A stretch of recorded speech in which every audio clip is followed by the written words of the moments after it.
Last October, I made a video of the birds here in our neighborhood in Oak Park in Ventura County, California. I promised to do a second video in the wintertime, December, to show you some more of what had moved in. But between the holidays, we have a new grandchild that I traveled out of town to see. It's been a busy start to the year. So now that it's February, I'm finally finishing it up. As with the last video, I'm trying to make the commentary perhaps a little more informative or educational than I had been doing previously. So I hope you enjoy that. And sorry for no dogs today. They're taking a nap. Let's start up at the top of the street with the acorn woodpeckers. They have a colony there in the sweet gum trees. Acorn woodpeckers live in California, through Arizona and New Mexico, through Mexico, down into Central America, and even the northernmost parts of South America. They can store thousands of acorns in their trees and make a wide variety of calls, and would be a lot of fun if they weren't so destructive. This is a house in our neighborhood. Eeks. This is a red-tailed hawk nest near the top of one of the pines in our neighborhood. Sometimes you can see one of the hawks patrolling the field where I walk the dogs.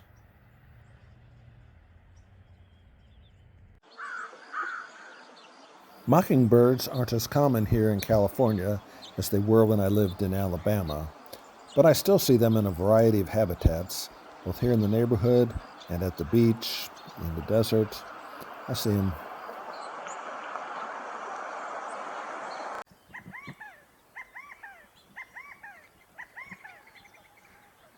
I put this mourning dove clip in mostly so you could listen to the sounds of the California quail calling. I've had a hard time catching them on video, but finally I succeeded one morning.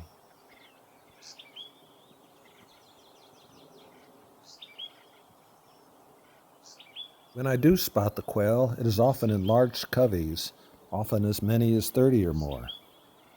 They range throughout California up into Oregon and Washington, although in the desert they are replaced by the Gambel's quail.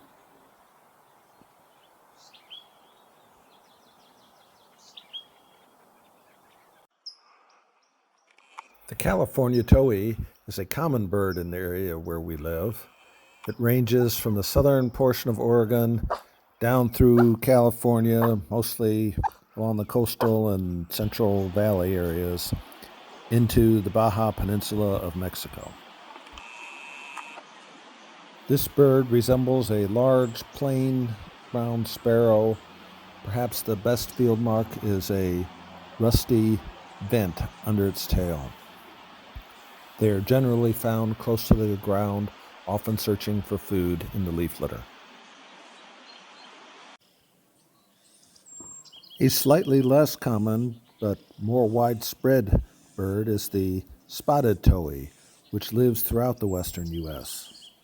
Spotted towhees also forage in the leaf litter for food, but they are somewhat more likely to be seen a little higher up singing.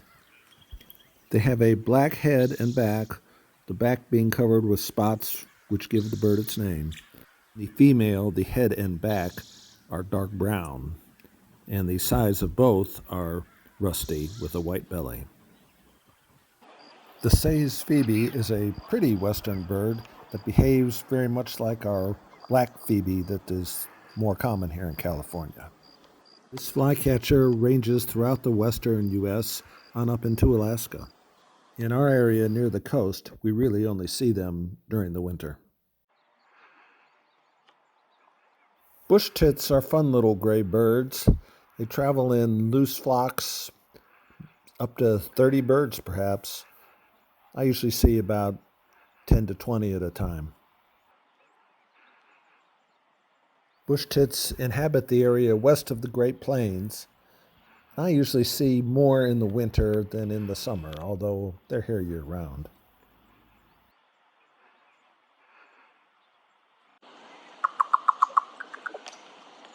We have a lot of crows in the neighborhood, and at first I thought that's what these birds were. But that shaggy throat got me thinking, and when I checked the calls, those were definitely raven calls these birds are making, not crows.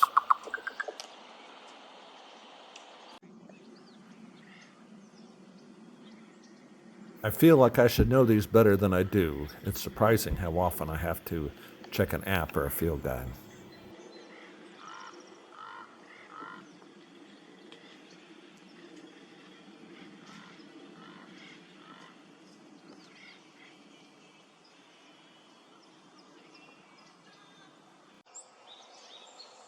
I am a fan of red-shafted flickers, though, which range from the Great Plains throughout the West. I grew up with the yellow-shafted variety out east, but the red-shafted ones are pretty just as well. Flickers forage on the ground and in the trees for ants and other insects. The male I show in the last clip has a red mustache. The pond up the street has been equipped with several large aerators, which I assume help keep the algae under control.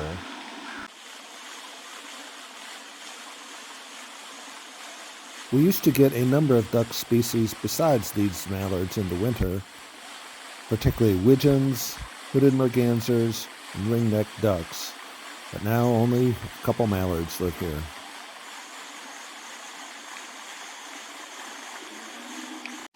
For some reason, I don't think this sad widgeon decoy they put in here is going to be very effective. I'll try to be patient, maybe next year.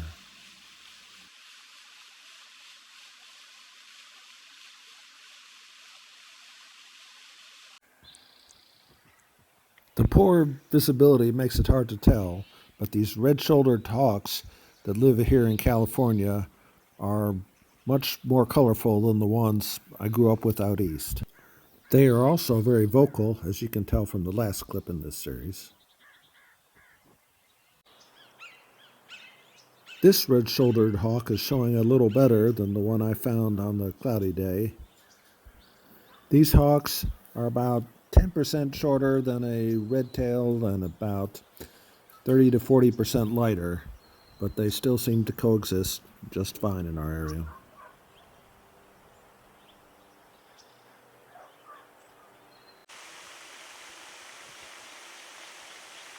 I managed to find some Nuttall's woodpeckers one day while I was out. I often hear them, but I don't always see them. They seem to be doing their work deep in the foliage of the trees. In the U.S., Nuttall's woodpeckers are strictly a California species. Although their latter back might remind one more of a Gila or red-bellied woodpecker, they are more closely related to a downy woodpecker.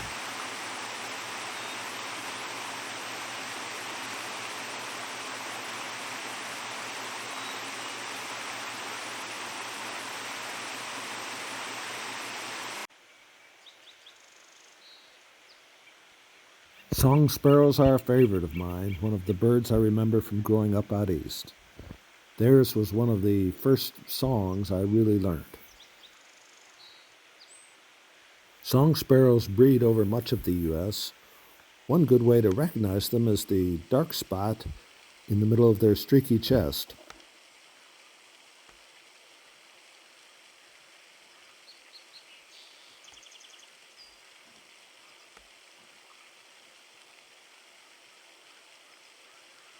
I don't see many white-breasted nuthatches this winter. I wonder if the influx of red-breasted nuthatches keeps their numbers down. Wren tits are a cute, small, long-tailed little bird that has an interesting ping-pong ball sounding song. Most of the time, they're skulking in the brush and hard to see. The range map shows them only residing along the western coast of the U.S. Buick's wrens remind me of the Carolina wrens from Alabama, but they lack the buffy underparts. Here is a female Anna's hummingbird from the park. Notice the lack of orange rusty color. And here is a rusty-colored Allen's hummingbird sitting above the finches in a tree at the park. The typical male Allen's hummingbird is more aggressive than the Anna's hummingbirds. Hence, the Allen's hummingbirds take ownership of our hummingbird feeders. This one has been camped out here most of the winter. The Allen's hummingbird ranges along the California coast down into Mexico, where the Anna's ranges both farther north and somewhat into Arizona as well. Well, there you have it, Oak Park, California in winter. I hope you enjoyed these birds. I didn't get quite all that I wanted. Goldfinches, western bluebirds, golden crowned sparrows, and Cooper's hawks are definitely around, and we hear great horned owls at night. Turkey vultures even make occasional flyovers. I think I'll try to do another one in the spring. No promises on that, though. Maybe I can get a few more. Until next time, thanks for watching. Please hit the like button. Please subscribe too if you want to see more videos like this. Thanks.